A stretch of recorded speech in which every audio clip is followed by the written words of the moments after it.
Hey everyone, anyone who's watching that is. I am Mike Wayne, and this is my WrestleMania 32 review.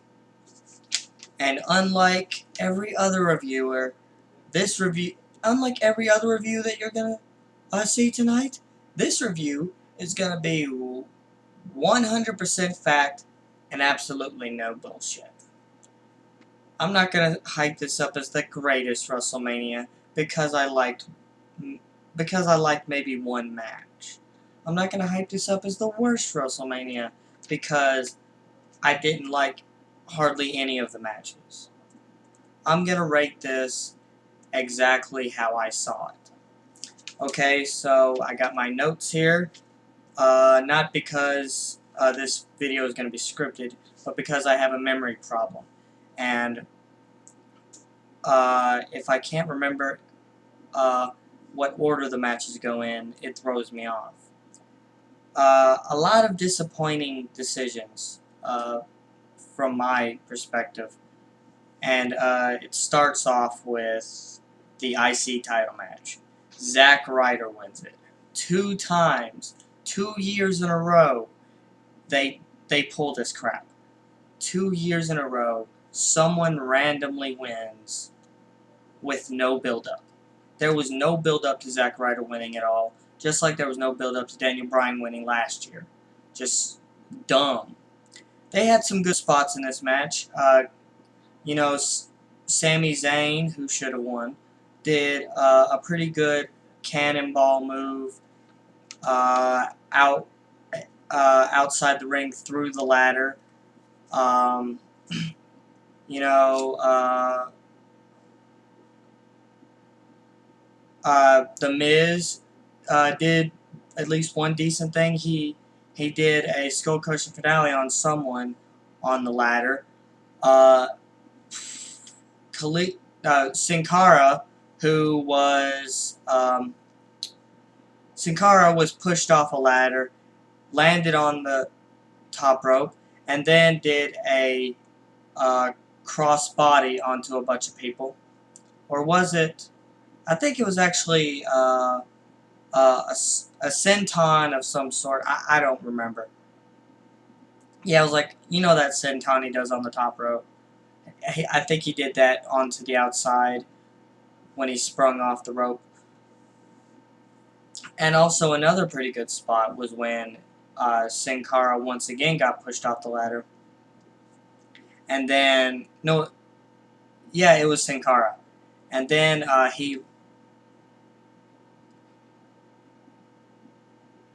he lands on top of a ladder that has someone on it. I forgot who. But very exciting match, but the wrong person just won it. Whatever. AJ Styles versus Y2J, decent match. AJ Styles was able to kick out of, I think, at least one code breaker, but unfortunately, he lost his first WrestleMania match. He could have gone 1-0, but they screwed him over. He actually did get to do the Styles Clash in this match. League of Nations versus New Day. It is what it is, you know. League of Nations won, though, and then we get a special appearance from not one, not two, but 3 legends. 3.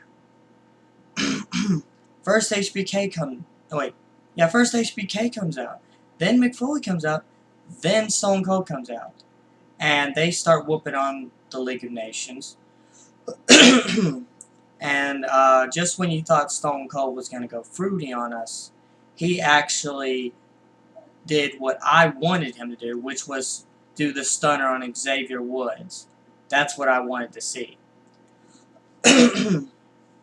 Lesnar versus Ambrose. This was very predictable. They didn't even go to the stage. But there were some good spots, like Ambrose DDTing Brock onto... No, wait, not Ambrose. That's later. He didn't... Oh, he DDT'd him on steel steps, yeah. But I was thinking of another match. Anyways, he did do a RVD style drop kick with the steel chair while Lesnar was sitting in the corner. And,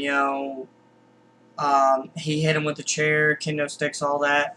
But ultimately, he got F5'd on the steel chairs and then lost. So it is what it is. Becky Lynch versus Sasha Banks versus Charlotte. Of course, Charlotte won. But there were some good spots in this match.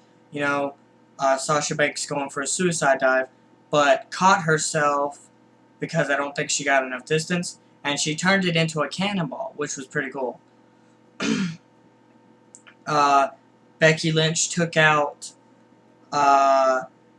Ric Flair, who tried to get involved with a suicide dive.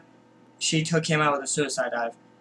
And Ric Flair does it again, though. He holds Sasha back as Charlotte is pinning Becky. And Charlotte wins. It's dumb. But Taker versus Shane was a really good match. In fact, match of the night. Really competitive.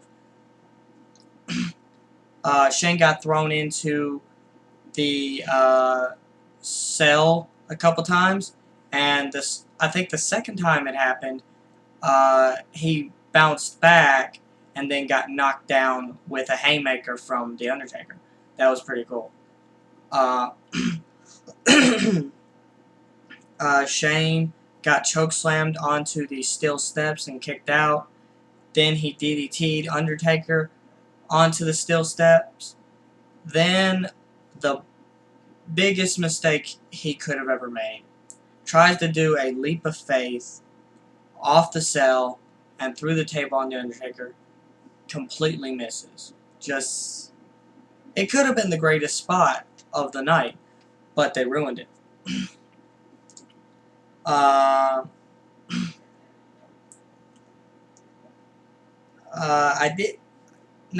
didn't get to see Ryback vs. Kalisto because apparently you can put title matches on pre-shows now. They've done it before, and they need to stop doing it. But Baron Corbin won the Battle Royal, and that was shocking because I thought Kane was going to win it. But I'm not really mad at all.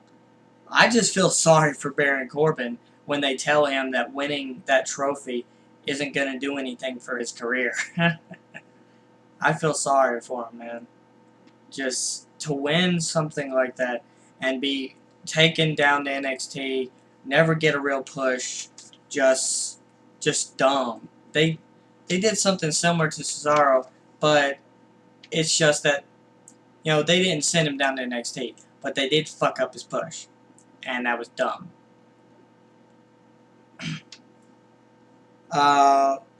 Very good match of the night.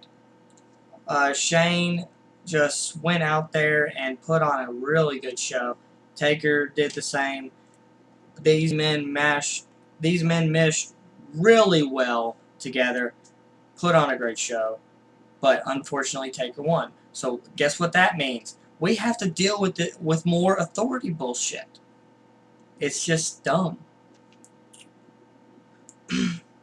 Okay, and the main event, not as dull as you would hear it is, it's not as boring as people say, okay? I'm just going to say that right now. It was a good, hard-hitting match, decent for what it was. It wasn't anything special, but it wasn't bad. It wasn't anything special, but it wasn't bad. It was right in the middle. They were, doing holds and everything, and trading blows, and Triple H got speared through the barricade. That was a good spot. We've seen it a million times. But it was nice to see it again. It's always nice to see a barricade get broken. It's always nice to see a spear through a barricade. But, people just booed this. And Roman Reigns does have fans. there were people right in the front row chanting Roman. Um, and it didn't have a sucks at the end. By the way, The Rock showed up, and he participated in one of the shortest WrestleMania matches ever. 6 seconds against Eric Rowan, and the Wyatt family was completely buried. Eric Rowan lost that match. The whole Wyatt family got destroyed by Cena and The Rock. It was dumb. And people already started in with the Cena sucks chance as soon as he showed up. That part was funny. But, Roman Reigns doing 2 power bombs, trying to counter the armbar. You know, just these guys were trying. They were really trying, and people, they just don't appreciate it just because it's Roman Reigns. Like, fuck off. Okay? If you can't appreciate someone busting their asses off to put on a good show, then just stop fucking watching. You're not a fan. You're just some hipster poser. Fuck off. But these guys tried. I mean, yeah, Roman Reigns did a lot of damage to Triple H. But Triple H was allowed to kick out of at least one spear. I mean, you got to give him that. I mean, yeah, Roman Reigns kicked out of a pedigree, but he was supposed to. Whatever, tit for tat. Stephanie got speared in this match. That was great. it was dumb, man. She shouldn't have been involved. I read a tweet that said, "Man, the McMahon kids are really working for their paychecks tonight," and they were, man.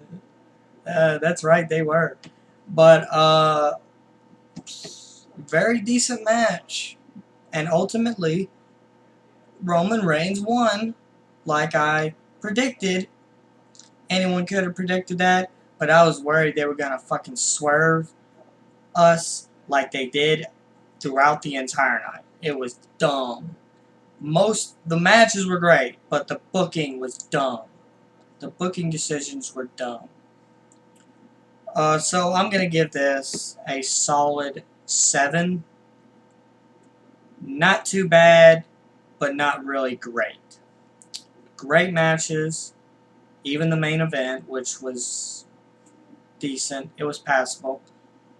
I'm gonna give this a 7 because I think it really deserves it. It wasn't the greatest WrestleMania, but it wasn't the worst. That's all I'm gonna say, if anyone is watching this, please rate and comment, and I could be reviewing Raw tomorrow, so get ready for that.